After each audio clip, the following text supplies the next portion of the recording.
Hello everyone, I am Manya Malhotra from Chandigarh Career Group. Today I bring to you the topic Error Spotting Pronoun Part 1. Yesterday I uploaded the topic Verb Part 3 and similarly other parts for verb and noun have been uploaded on our channel. If you want, you can have a look at them too. And today we are going to start with pronouns.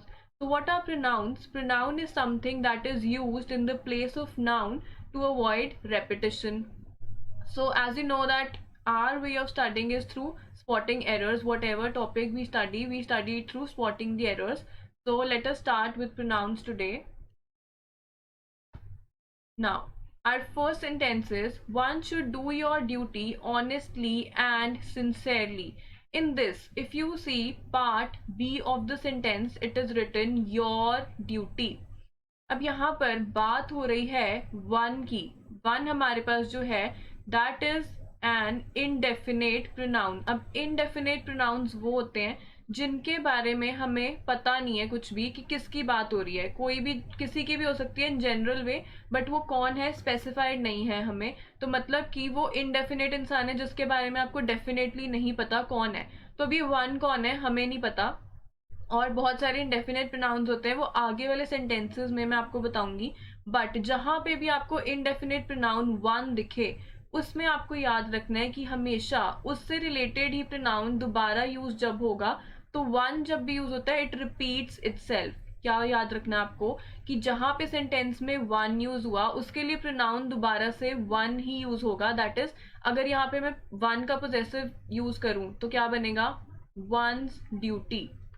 यहाँ पे अगर मैं your अगर his लगाती हूँ your लगाती हूँ कुछ भी है तो ये गलत होगा क्योंकि जब भी वन आया तो उसका प्रोनाउन वन से ही बनाएंगे क्योंकि वन ऑलवेज रिपीट्स इटसेल्फ. ये आपको याद रखना है.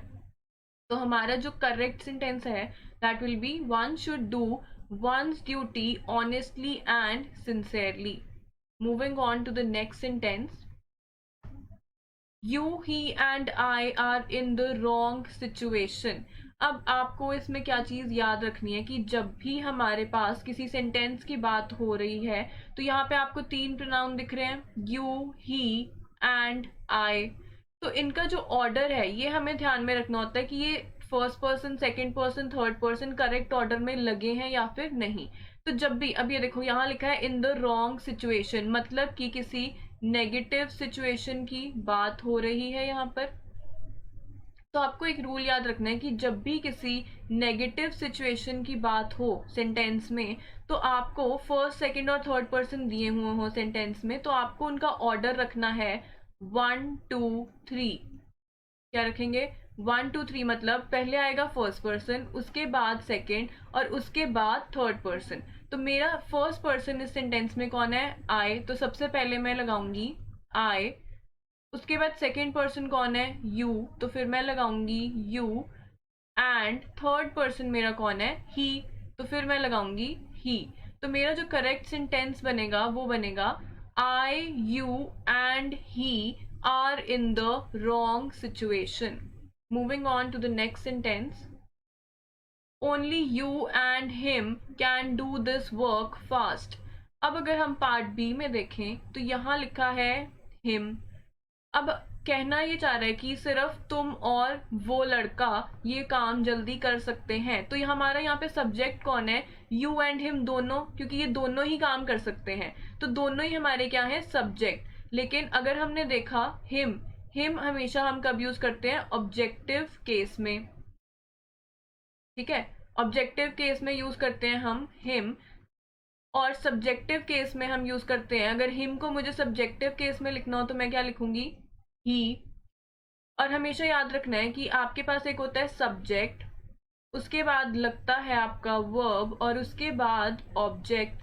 तो वर्ब से पहले हमेशा यूज करेंगे सब्जेक्टिव केस और वर्ब के बाद हमेशा यूज करेंगे ऑब्जेक्टिव केस. तो यहाँ तो वर्ब कैन डू वर्क ये सब वर्ब जो हैं ये तो बाद में आ रहे हैं तो इससे पहले क्या लगेगा सब्जेक्ट. तो हमें यहाँ पे जो भी प्रोनाउन यूज करना है वो सब्जेक्टिव केस में यूज करना है. तो यू तो सब्जेक्टिव केस में सही है. अगर हम यू का ऑब्जेक्टिव केस भी वैसे बनाएं तो यू ही बनता है.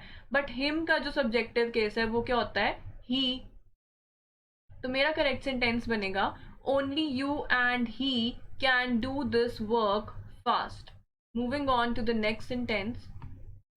If I were him, I would not misbehave like this. Now in this sentence, if you see, यहाँ पे लिखा है if I were him. अब देखो यहाँ पे फिर से ऑब्जेक्टिव केस यूज हो गया, लेकिन आपको एक बात याद रखनी है कि जब भी आप कुछ इमेजिन करते हो कि if I were something dash, मैं यहाँ पे लगा रही हूँ कि कुछ भी हो सकता है, तो वो हमेशा आपका सब्जेक्ट रहेगा, बिकॉज आप वो चीज बनना चाह रहे हो, राइट? तो जब भी आप कुछ इमेजिन करते हो कि इफ आई वर, तो आप लिख सकते हो if I were he, if I were she, if I were it, if I were they, कुछ भी आ सकता है, क्योंकि ये सब लोग कौन है? ये हैं सब्जेक्टिव केस। तो हमेशा जब भी ऐसा सेंटेंस आए कि इफ आई वर डैश, तो आपको क्या लगाना है? सब्जेक्टिव केस का प्रोनाउन लगाना है। तो यहाँ हिम की जगह मेरे पास आंसर क्या बनेगा? ही। तो मेरा करेक्ट सेंटेंस होगा if I were he, I would not misbehave like this. Moving on to the next sentence. Everyone announced one's plans in the presence of the president. अब मैंने आपको बोला था once कब यूज होगा? जब हमारे पास one, सिर्फ one की यूज हुआ हो। यहाँ पे one नहीं, यहाँ पे everyone यूज हुआ है। और मैंने आपको बोला था indefinite pronouns मैं आपको बताऊंगी, तो indefinite pronoun है यहाँ पे everyone। ऐसे ही जैसे मैं बोलूं everybody, anyone, no one, someone, somebody, तो ये सब क्या है? हमारे indefinite pronouns। ऐसे ही anybody, कोई भी अगर आपके पास ऐसे जो पर्सन्स हैं जिनके बारे में आपको डेफिनेटली नहीं पता किसकी बात हो रही है, तो जब भी आपके पास किसी भी, आपको ये याद रखना है कि किसी भी indefinite pronoun की बात हो, तो आप क्या करोगे? जब भी आपके पास indefinite pronoun की बात हो, तो आप लगाओगे बिना कुछ सोचे masculine gender। हमेशा क्या लगाएंगे हम? masculine gender, मतलब मेल जेंडर। तो ये सब की जो मैंने बात की, ये सब हमारे indefinite pronouns थे, और इन indefinite pronouns के साथ हमेशा लगेगा masculine gender, साथ में आपका singular verb। समझ गए? सिंगुलर वर्ब आपका लगेगा, सिंगुलर ही प्रोनाउन लगेगा, और मैस्कुलिन जेंडर लगेगा। तो ये बातें आपको ध्यान में रखनी है। तो इस हिसाब से अगर मैं देखूं, यहाँ पे वंस क्या है? ये तो कोई भी जेंडर स्पेसिफाई नहीं है, तो मुझे लगाना है यहाँ पे मैस्कुलिन जेंडर। जब मैं एवरीवन की बात कर रही हूँ, तो यहाँ मैस्कुलिन जेंडर मेरा लगेगा हिज। और अगर मैं चेक करूं तो ये सिंगुलर है, अपना प्रोनाउन जो है सिंगुलर है ना? हिज तो सिंगल के लिए यूज करते हैं हम, तो मतलब कि यहाँ पे करेक्ट है एकदम। तो मुझे लिखना क्या चाहिए? Everyone announced his plans in the presence of the president. Moving on to the next sentence. She helped every one of those boys in doing their work. अभी बिल्कुल पिछले सेंटेंस में मैंने आपको बताया everyone, ये क्या है हमारे पास? indefinite pronoun आ गया फिर से। तो मुझे यूज क्या करना था इसकी जगह? एक तो मुझे यूज करना था masculine gender, right? masculine gender। और दूसरी बात मुझे याद रखनी थी कि मुझे जो भी verb या फिर pronoun लगाना है इसके साथ, वो मैं लगाऊंगी सिंगुलर में, है ना? तो अब अगर मैं चेक करूं एवरीवन के साथ, यहाँ जो प्रोनाउन लगा है देयर, ये मैस्कुलिन नहीं है, तो इसकी जगह मुझे मैस्कुलिन जेंडर लगाती, तो मैं लिखती हिज वर्क, और ये है भी सिंगुलर प्रोनाउन, तो ये मेरा करेक्ट है एकदम। तो मेरा सेंटेंस जो बनेगा that will be she helped every one of those boys in doing his work. Moving on to the next sentence. Every teacher and every student should do their duty. अब यहाँ पे फिर से हमारे पास इंडेफिनेट प्रोनाउन देखने को मिला, every, ठीक है? तो फिर से सेम रूल, देयर नहीं आएगा, यहाँ पे क्या आएगा? हिज। तो हमारा जो करेक्ट सेंटेंस बनेगा that will be every teacher and every student should do his duty. Moving on to the next sentence. Neither of the boys has submitted their records. अब देखो यहाँ पे आ गया neither। जब भी आपके पास either और का केस आता है, either और या फिर neither nor, तो उसमें आप क्या करते हो? एक ही इंसान को सिलेक्ट करते हो, राइट? तो ये भी हमारा इनडेफिनेट है, और सिलेक्ट हम किसको कर रहे हैं? किसी एक को। तो हमारा जो नाउन है, आई मीन द प्रोनाउन जो है हमारा, यहाँ पे हम प्रोनाउन पढ़ रहे हैं, तो जो हमारा प्रोनाउन है वो भी क्या होगा? सिंगुलर, क्योंकि ईदर ऑफ या फिर नीदर ऑफ में आप क्या कर रहे हो? एक को सेलेक्ट कर रहे हो। तो यहाँ जो मेरा प्रोनाउन लगा ये तो प्लूरल है, तो मतलब कि यहाँ पे हमें सिंगुलर प्रोनाउन लगाने की जरूरत थी, क्योंकि नीदर ऑफ द बॉयज, दोनों बॉयज में से किसी एक की बात हो रही है ना? तो यहाँ पे आएगा सबमिटेड हिज रिकॉर्ड्स। तो मेरा सेंटेंस जो है correct, that will be neither of the boys has submitted his records. Moving on to the next sentence, she availed of the opportunity. अब आपको एक बात याद रखनी है, हमारे पास होते हैं कुछ रिफ्लेक्सिव प्रोनाउंस, ठीक है? रिफ्लेक्सिव प्रोनाउंस क्या होते हैं? जब हम खुद को रिफ्लेक्ट करते हैं कि सेंटेंस में, मान लो मैंने बोला I cooked the food myself. अब ये जो माई सेल्फ है ये किसको दर्शा रहा है? ये आई को ही रिफ्लेक्ट कर रहा है। फिर से अगर मैं यहां तक भी लिख देती कि I cook the food, full stop, इतने में मेरा सेंटेंस कंप्लीट था। लेकिन माई सेल्फ साथ लगा के मैं क्या कर रही हूँ? सेंटेंस पे स्ट्रेस दे रही हूँ कि मैंने खुद खाना बनाया है। तो मतलब उस चीज की इंपॉर्टेंस को बढ़ा रही हूँ मैं कि मैंने खुद ऐसा किया। तो कोई भी रिफ्लेक्सिव प्रोनाउन क्या करता है? सेम जो यहाँ पे आपने प्रोनाउन यूज किया है उसके अकॉर्डिंग, उसकी इंपॉर्टेंस पे स्ट्रेस करते हुए ही हम रिफ्लेक्सिव लगा देते हैं। मान लो अगर यहाँ होता शी, तो she cook the food her self हो जाता, ठीक है? तो ये होते हैं reflexive pronouns.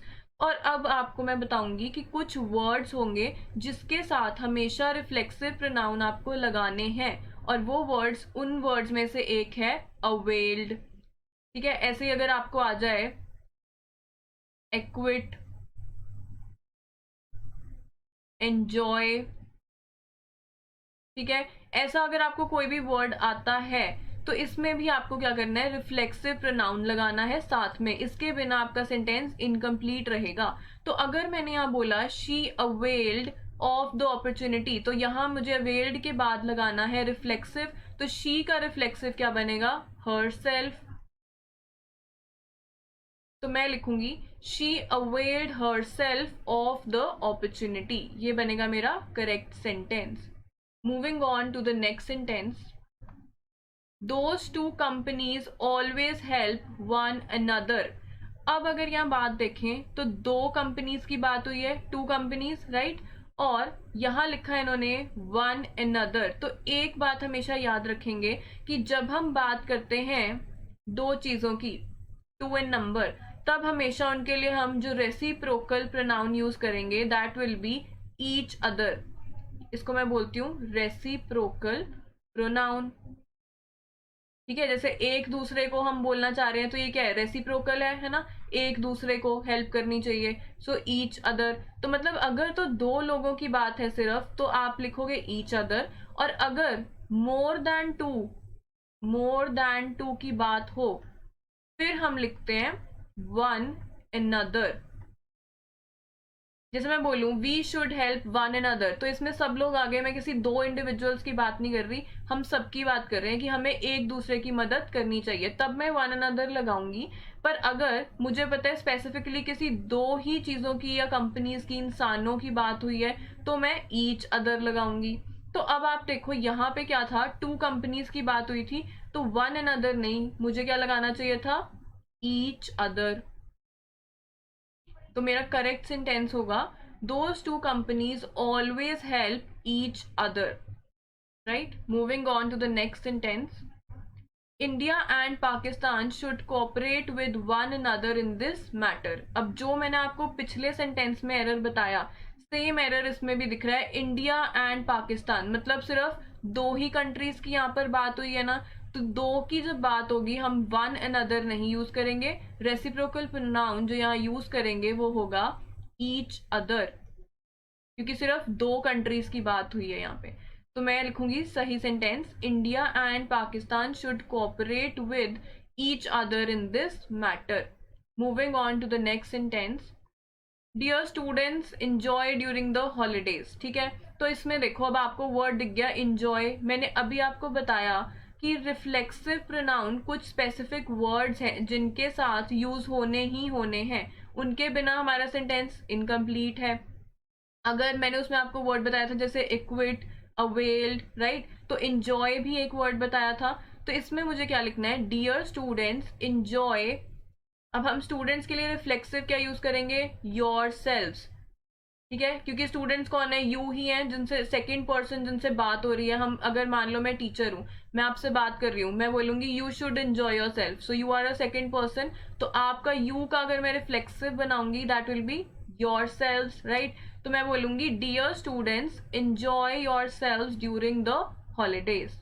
Moving on to the next sentence, The committee were divided in its opinion regarding this issue। ये सेंटेंस हमने ऑलमोस्ट हर टॉपिक में किया है, चाहे वो नाउन हो या वर्ब हो।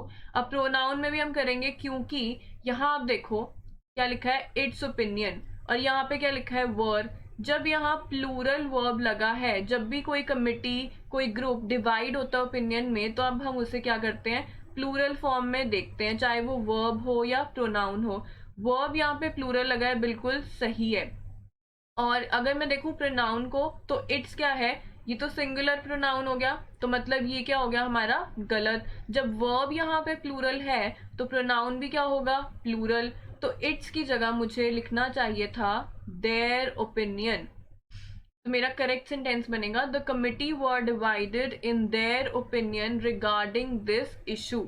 Moving on to the next sentence, there is nothing between you and he. अब आपको मैंने जैसे बताया कि एक हमारे पास होता है सब्जेक्टिव केस, एक होता है ऑब्जेक्टिव केस, राइट। मान लो सब्जेक्टिव केस में मैं लिखती हूँ ही, तो ऑब्जेक्टिव केस में वो बन जाएगा हिम।